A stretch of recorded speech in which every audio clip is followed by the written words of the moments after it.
لا يسع الإنسان إلا أن يقول لا حول ولا قوة إلا بالله. Face à des épreuves, face à des situations qui nous dépassent, on ne peut que nous abriter, on ne peut que nous agripper et nous abriter derrière et en tenant bien la hawla wa la quwwata illa billah. Il n'y a de force pour faire que par Allah, et il n'y a aussi de force pour s'en protéger de quelque mal que ce soit que par Allah. فأقول لا حول ولا قوة إلا بالله. Ma première pensée, bien entendu, après ces louanges et ces salutations sur le prophète sallallahu alayhi wa sallam, vont à ce vieillard, 86 ans. Subhanallah, 86 ans. Un homme de foi et de religion, et qui était bon avec les musulmans. La mosquée de la ville où s'est déroulé cet ignoble et lâche assassinat, la mosquée, je dis bien la mosquée de cette ville, elle est bâtie sur un terrain qui a été donné par ce prêtre, par son église, en l'an 2000. Les musulmans ne trouvaient même pas de terrain pour construire leur mosquée. Et c'est cette église, et c'est ce prêtre-là qui est exercé dans cette église qui ont donné le terrain aux musulmans pour le construire. Et c'était une fierté jusque-là que la mosquée et l'église soient proches l'une de l'autre, soient côte à côte. Jusqu'à ce que deux fous, deux malades décident, endoctrinés par un autre fou et un autre malade, à commettre cet acte. Vous vous rendez compte? Un vieux, 86 ans. Mais ces jeunes-là, en fait, sont des lâches. Ils sont des lâches parce qu'on ne s'attaque pas à un vieux. Ils sont des fous parce qu'on ne rentre pas dans un lieu de prière pour tuer les gens qui sont en prière. Ils sont fous parce qu'on ne peut pas tuer quelqu'un sans raison. Et tout cela, malheureusement, a été fait. Qu'ils le fassent en leur nom, c'est un mal, mais tant pis pour eux. Mais qu'ils le fassent en nom de l'islam, ça ne passe pas. Non, ça ne passe pas. L'islam n'a jamais prôné une chose pareille. L'islam, c'est la religion des braves. L'islam, c'est la religion des dignes. L'islam, c'est la religion des gens qui ont la dignité. C'est la religion des gens qui ont de l'honneur. Pas la religion des barbares, des lâches et des ignobles. Non. Ibadallah. Si on ne relativise pas, on risque d'être submergé. On risque d'être, je dirais, complètement englouti par les émotions et par l'indignation et les sentiments et le cœur meurtri. Mais relativisons un peu. Les deux, ou bien surtout celui qui les a poussés à cela, le premier ou leur premier dans la file, il a commencé par un verbe envers le prophète sallallahu alayhi wa sallam. Le prophète était en train de distribuer le butin, un homme qui a les mêmes apparences.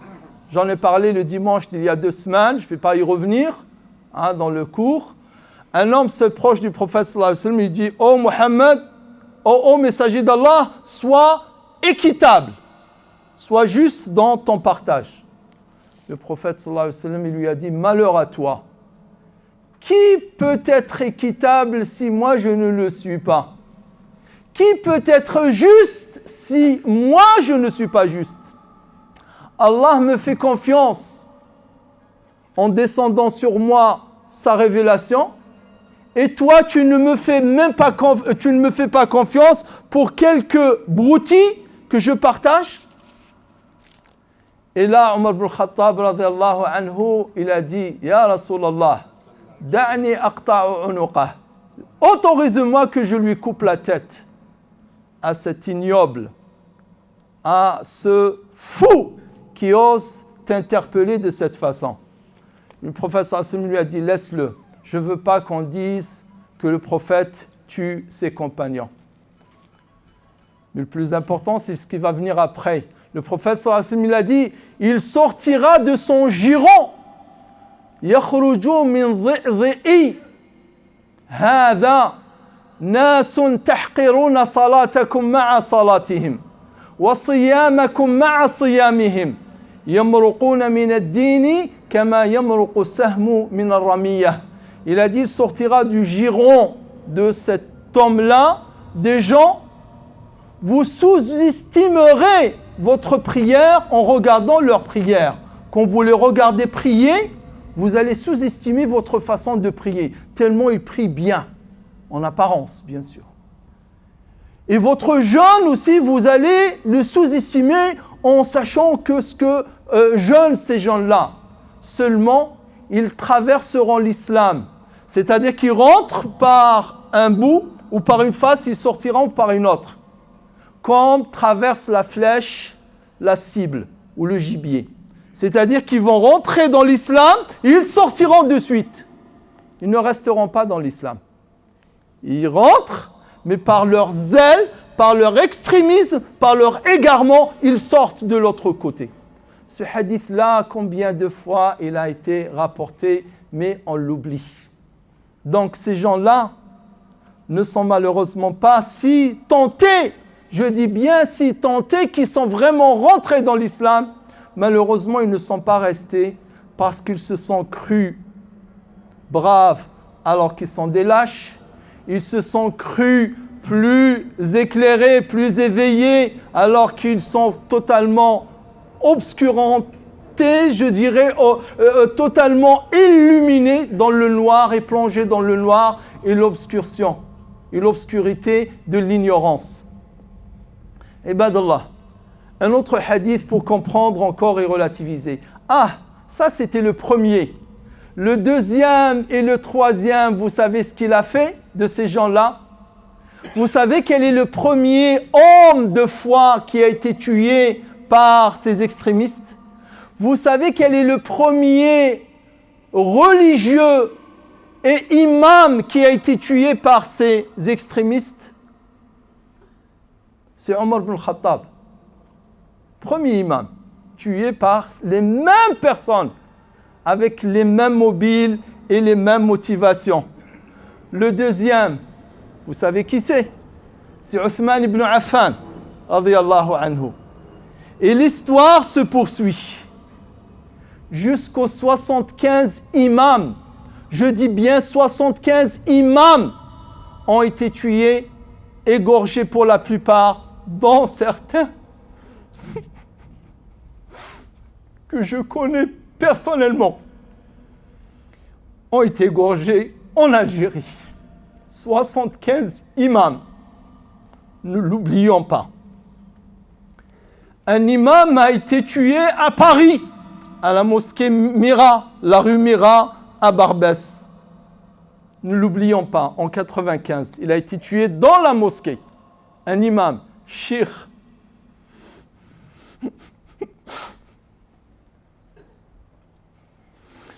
Cheikh Abdelbaqi Sahraoui, un homme de foi, un homme de religion, un éducateur, un sage. Il a été tué par les mêmes personnes.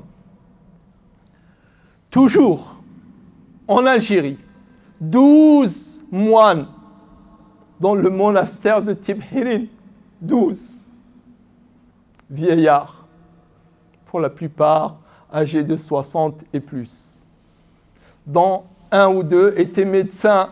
Ils soignaient les habitants, ils partageaient leurs fruits et leurs récoltes avec les habitants à Médéa. Ils ont été égorgés aussi par des extrémistes, en nom de l'islam. Je dis bien en nom de l'islam.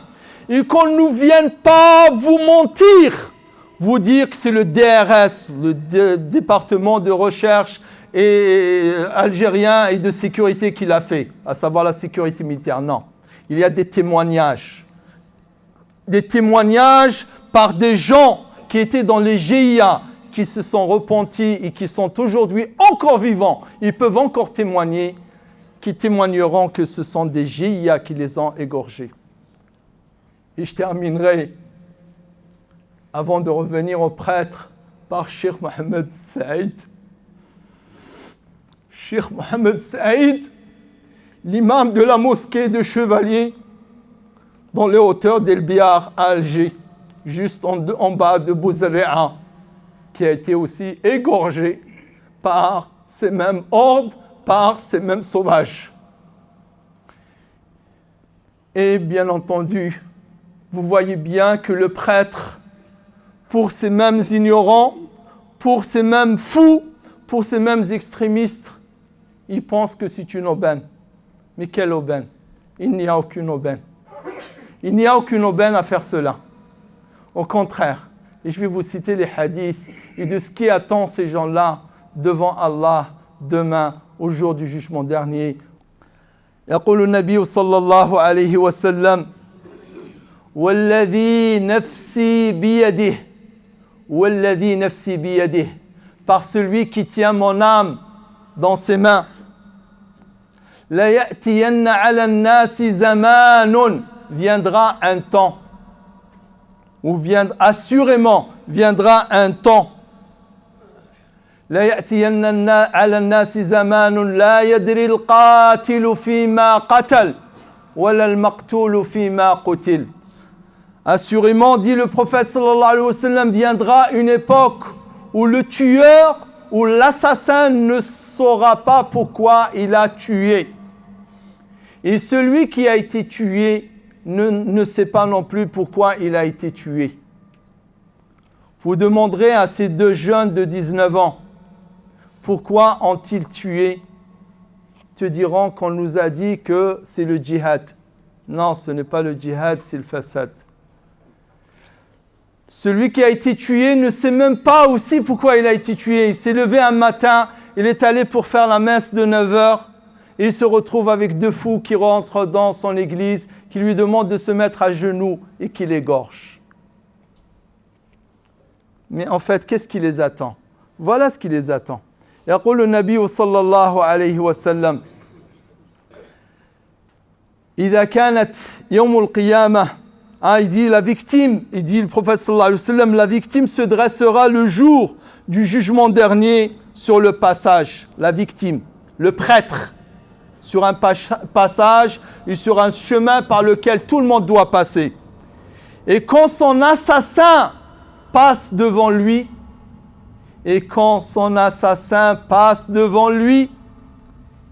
il s'écriera « Mon Seigneur, celui-là m'a tué. » Il s'écriera « Mon Seigneur, voilà l'homme qui m'a tué. »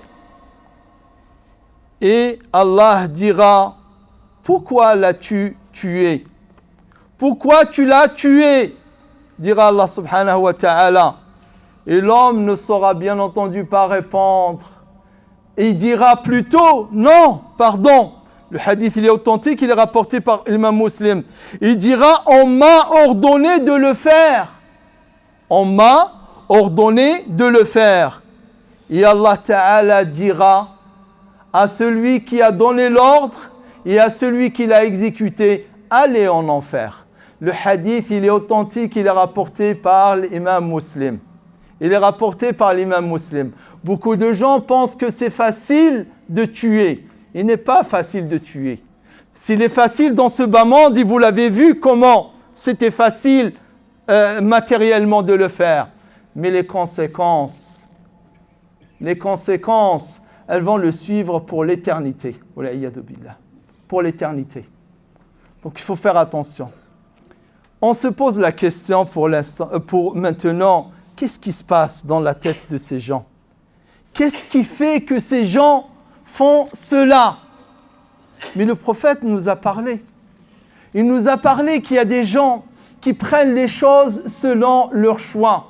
Et j'entends quelques imams ou quelques personnes qui disent « là, c'est tiré de la charia, c'est tiré dans les écoles classiques, dans un islam, dans une version de l'islam périmé. » Non, même pas. Remontez plus loin. Combien même ces gens-là tirent directement dans le Coran. Ils citent directement quelques versets du Coran. Mais Allah Ta'ala nous a déjà prévenus quand il a révélé le Coran. قال الله تعالى منه آيات محكمات. Allah a fait descendre un livre dans lequel il y a des versets qui sont clairs et des versets qui sont équivoques. Il dit, Allah Ta'ala, il s'y trouve des versets qui sont sans équivoque et qui sont la base du Coran, du livre, et d'autres versets qui peuvent prêter à des interprétations diverses. Les gens qui ont une maladie dans le cœur et une inclination vers l'égarement, ils mettent l'accent sur les versets équivoques, cherchant la dissension et essayant de leur trouver une interprétation dévoyée. Alors que nul ne connaît l'interprétation que Allah. Alors que ceux qui sont enracinés dans la science, ils disent « Nous y croyons dans tout cela vient de notre Seigneur ». Donc ces gens-là, ils vont choisir un verset, ils vont le couper et prendre la partie qui leur plaît. Mais ça ne marche pas. Ça ne marche pas parce qu'Allah Ta'ala nous a dit que ces gens-là ne font que suivre leur inclination, ils ne font suivre que leur passion. Ibadallah, je terminerai par cela. En fait, ce hadith-là, il est terrible. Il est terrible. Tant Ali, c'est un propos de Ali, c'est un récit de Ali. Il est terrible. Parce que ce n'est pas un hadith du prophète, ce n'est pas un verset du Coran, mais il y a une description de ces gens, une description qui est étonnamment précise, qui est étonnamment claire, qui s'applique à 100% sur ces gens. يقول Ali radiyallahu ta'ala anhu, quand vous verrez des drapeaux noirs, vous me direz qu'il y a aussi des hadiths qui parlent bien des drapeaux noirs. Mais là, ce n'est pas le plus important, les drapeaux noirs. On passe sur ça. Ne restez immobiles. Restez immobiles. Ne bougez pas. Ne bougez pas vos mains et ne bougez pas vos pieds. Après apparaîtra une communauté d'immatures. Une communauté d'immatures. Des gens qui sont immatures.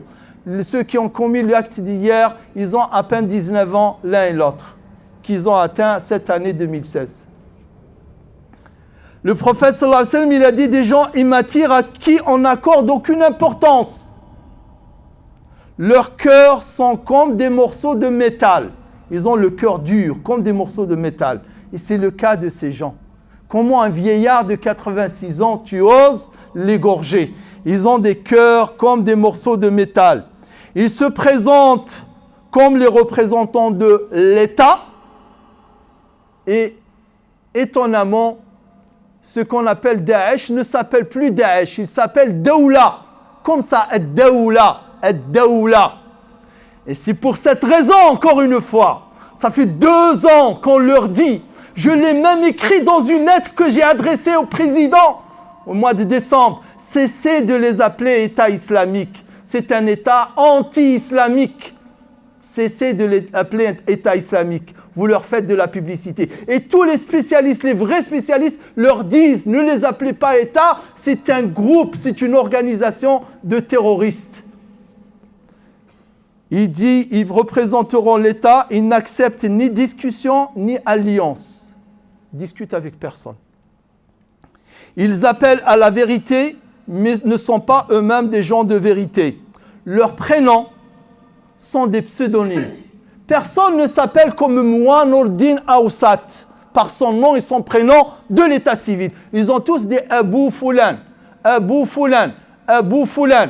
Et qu'est-ce que cette appellation avait un sens dans l'époque ancienne?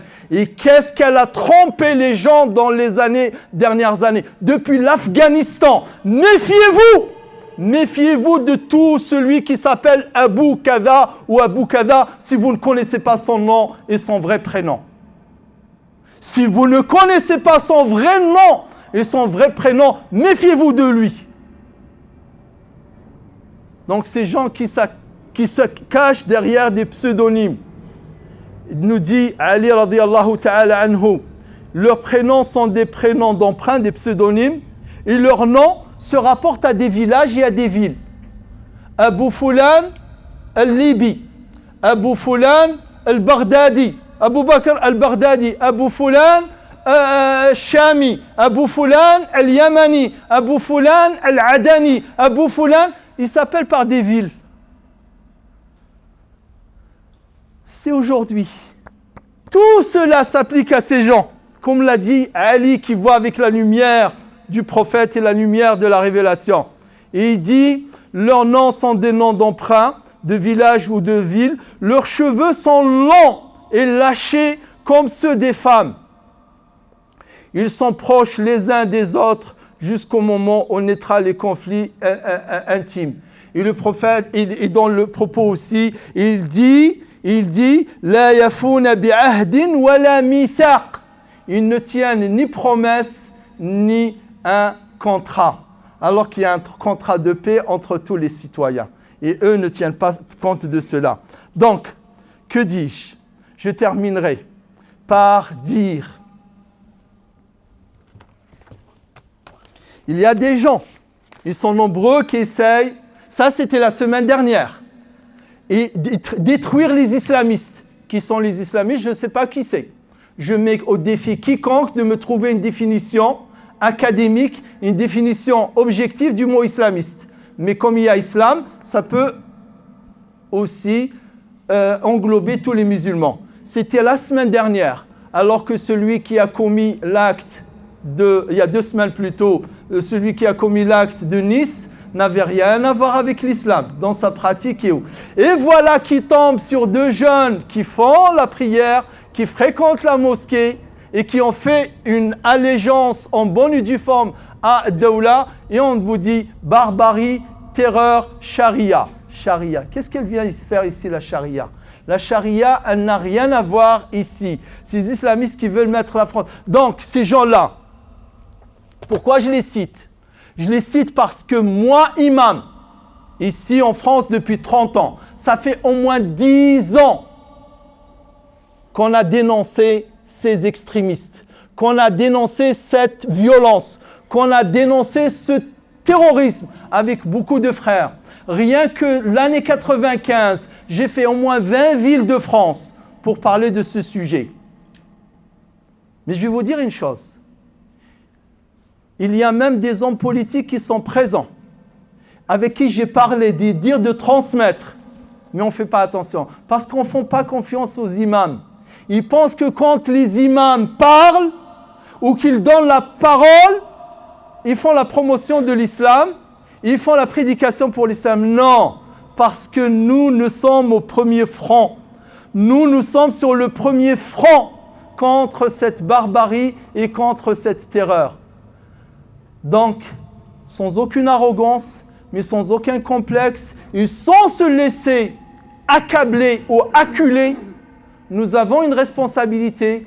Et notre responsabilité, c'est peut-être, et c'est sans doute, de n'avoir pas assez fait pour protéger ces jeunes de la propagande de Daesh.